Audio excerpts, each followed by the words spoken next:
Hello, everybody. Tony Gerdeman here. You may remember me from such things as the Buckeye Weekly podcast, BuckeyeHuddle.com, and also the Buckeyes Tomorrow Morning podcast with Tom Moore.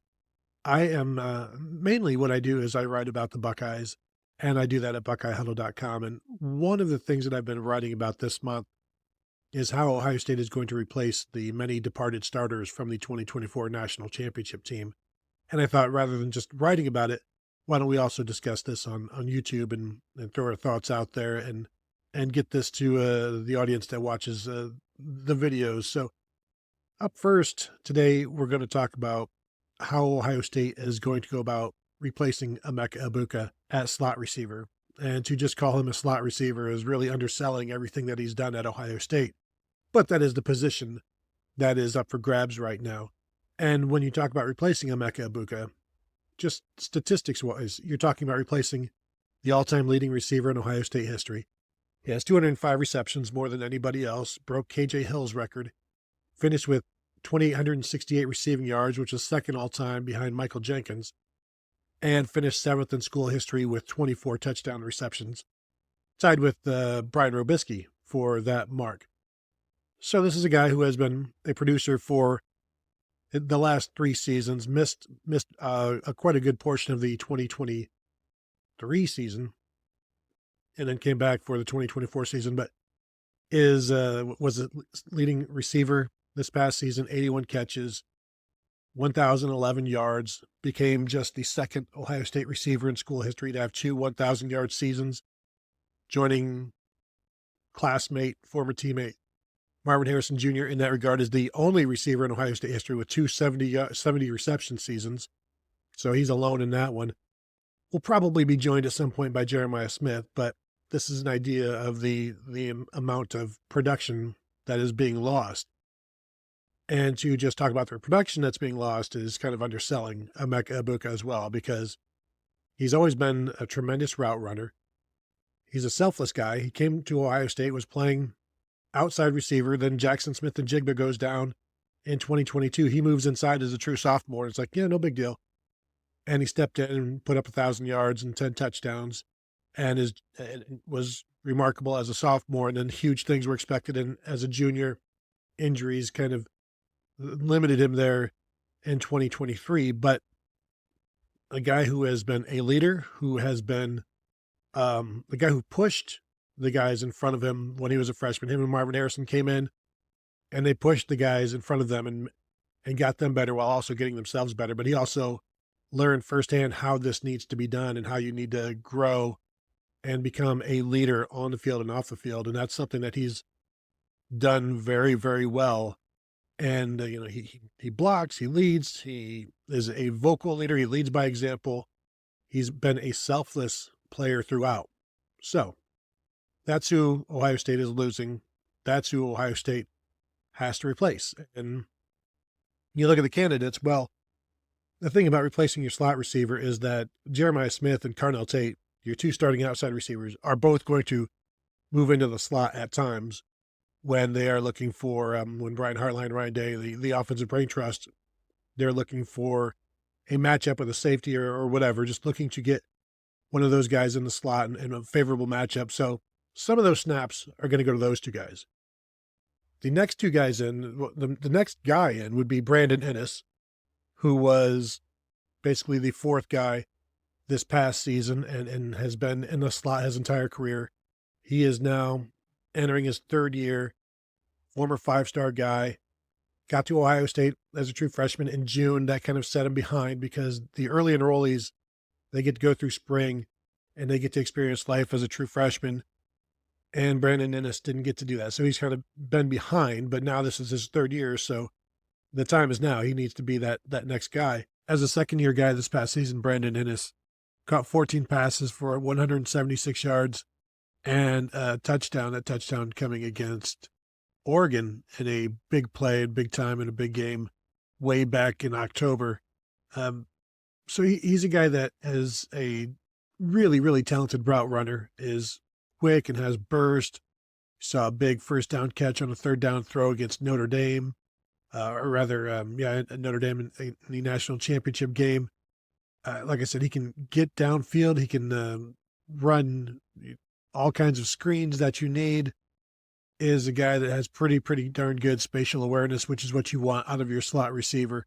And he's strong. He has I think his senior year in high school, he had to play quarterback. So he was doing a lot of running of the ball, and he's a pretty compact guy and can run after the catch. Some will tell you he's more quick than fast, but generally those people aren't able to catch him either. So he's a guy that can make some plays, but he's a different receiver than Emeka Egbuka. He's more of the true slot receiver that Ohio State really hasn't been able to use as much or find a way. And so we'll see how they do with him this year. But again, really crafty route runner and just getting started and showing what he can do. So 2025 could be a very big year. Generally is for the starting slot receiver under Ryan Day, under Urban Meyer. You can go all the way back, and that guy in the slot has tended to be a very productive player. So that's what Brandon Inniss has ahead of him this year if he can win the job. And behind him right now, Bryson Rodgers, but there's nothing saying that Bryson Rodgers is going to stay behind him. There is a huge opportunity for the young receivers to come in and make a mark, although to call them young, like Brandon Inniss is a third-year guy, Bryson Rodgers is a third-year guy, Carnell Tate is a third-year guy, Jeremiah Smith is going to be a second-year guy. So, like, they're all relatively the same age. It's just the snaps for Inniss and Rodgers have not been nearly as high as for the previous two guys. So those two guys will be involved. And then you've also got like a Mylan Graham, who's been a redshirt freshman, former 5-star guy, worked outside, probably will stay outside until he picks everything up well enough to move inside. So expect him to stay outside. They brought in 2 true freshmen in the 2025 class, Phillip Bell, Dizzy Jones. Jones is a legitimate slot guy who is like 6 foot, 195, quick, runs really good routes. Kind of reminds me at times of Jackson Smith-Njigba in terms of his route running in traffic, over the middle, that sort of thing. Phillip Bell, Ryan Day compared him to Emeka Egbuka on signing day as a guy who could play inside or out, a bigger guy, 6'1", 190, 195, something like that. So similar in stature to Emeka Egbuka, both West Coast guys, Bell from California. So those are kind of the candidates to replace what Emeka Egbuka gave the Buckeyes. They'll all be in the spring.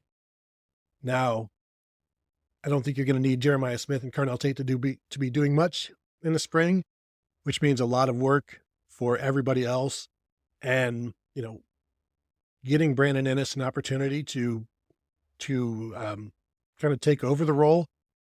Same for Bryson Rodgers. Like, these are two guys that can establish themselves as guys who need to be not just like in the rotation, but more. So we'll see if that happens. Brandon Inniss has always been a high energy guy. Whenever you see somebody scoring a touchdown, he's running down the sidelines, celebrating. One of the first guys as Urban Meyer used to classify players as energy givers or energy takers. Brandon Inniss has always been an energy giver. So that's something that is something that the team is always looking for, coaches always love, and that's something that he definitely gives the Buckeyes. So then in the spring, it will also be interesting to see what Phillip Bell and Dizzy Jones can do. Keep an eye on Turbo Rodgers, who is a running back who has played in the slot his past 2 years of high school. Ohio State running backs coach Carlos Laughlin has assured me that Turbo Rodgers will, take no time in picking the running back position back up. And so expect him in the backfield, but just another name to throw out there. I think in terms of the best bet to win the job, you're talking about Brandon Inniss because he has played the most among the candidates. But there's going to be an opportunity for Bryson Rodgers to get in there as well. Bryson Rodgers is a guy who I think as a true freshman was very highly thought of in terms of his ability to the target to catch ratio and percentage in practice. He had the highest, basically more than anybody else on the team. When a throw went his way, a catch was made. So that is something that is certainly something to take into account. And was a guy who said that he had the highest percentage, the highest target percentage since maybe like a Michael Thomas in practice. So when somebody says something like that, you take notice. And these are both guys, and Inniss and Rodgers, who we've seen make plays in practice. You've seen Inniss make a couple of plays in games when he's been given an opportunity. So those two guys will have a big spring. And, maybe I think Brandon Inniss is probably the more known quantity. But again, this is not a room that is so deep that there isn't room for a fourth guy or even a fifth guy stepping in. Like this is a relatively inexperienced room, like maybe a young room, but not a lot of bodies. So there's going to be an opportunity for a number of guys to get in there in that slot and see what they can do. And so this spring will be pretty interesting with the new quarterback, new-ish offensive coordinator. Certainly you can qualify Brian Hartline as new. He will be calling plays this season. He'll be calling them in the spring as well. So going to be a learning opportunity for everybody. And so we'll keep talking about these new starters. And like I said, I'm writing about this at BuckeyeHuddle.com. You can find it all there. But if you could go ahead, if you're watching on YouTube, just go ahead and hit the thumbs up. We would appreciate that. Hit the bell to be notified. Subscribe to the channel if you've not yet done so. And of course, you can find all of my work, all of our work at BuckeyeHuddle.com. Thank you all for tuning in, and we'll talk to you guys later.